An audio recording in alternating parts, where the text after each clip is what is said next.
వయోవృద్ధులకు ఆధ్యాత్మికత వైపు నడిపించేందుకు వారి జీవనశైలిలో మార్పు తీసుకునొచ్చేందుకు కృషి చేయడం జరుగుతుందని ఆది గురుయోగ పీఠం గురువర్యులు పీఠాధిపతి శ్రీ సద్గురు సచ్చిదానంద యోగి పేర్కొన్నారు. బుధవారం కాకినాడ రూరల్ మండలం రమణపేట గ్రామంలో గల ఆశ్రమ శ్రావణ వృద్ధుల ఆశ్రమంలో వయోవృద్ధులకు యోగా ధ్యానంపై శిక్షణ ఇచ్చారు. అనంతరం వారికి పీఠాధిపతులు సద్గురు సచ్చిదానంద యోగి ఆధ్వర్యంలో వృద్ధులకు భోజన సౌకర్యం కల్పించడమే కాకుండా గురువర్యులు సచ్చిదానంద యోగి తన చేతుల మీదుగా వయోవృద్ధులకు భోజనం వడ్డించారు.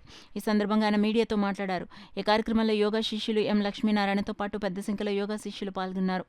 ఆశ్రమ శ్రవణాలో ఆదిగురు యోగపీఠం ఆధ్వర్యంలో ఈ యొక్క వయోవృద్ధులకి ఇక్కడ అన్నదాన కార్యక్రమాన్ని చేయడం జరిగింది.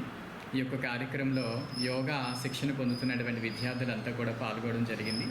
సో దాంతోపాటుగా ఇక్కడ ఉండేటువంటి పెద్దవారికి ఆధ్యాత్మిక జీవనం వైపు వాళ్ళ యొక్క మానసిక స్థితిని పరిణితి పొందే విధంగా ఆధ్యాత్మిక బోధనలు కూడా ఇక్కడ చేయడం జరిగింది.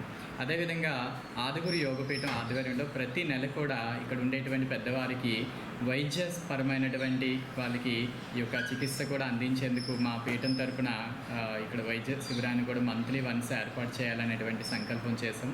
సో దాంతోపాటుగా వాళ్ళకి యోగా ధ్యానం లాంటివి నేర్పించడానికి కూడా నెలకు ఒకసారి ఇక యోగా మీద ధ్యానం మీద ముఖ్యంగా ఆ వయసులో వాళ్ళకి మానసిక ప్రశాంతత అనేది చాలా అవసరం కాబట్టి దాన్ని మెరుగుపరిచేటువంటి ఈ యొక్క మెడిటేషన్ ప్రాణాయామం నేర్పించడానికి కూడా ఈరోజు సంకల్పం చేయడం జరిగింది.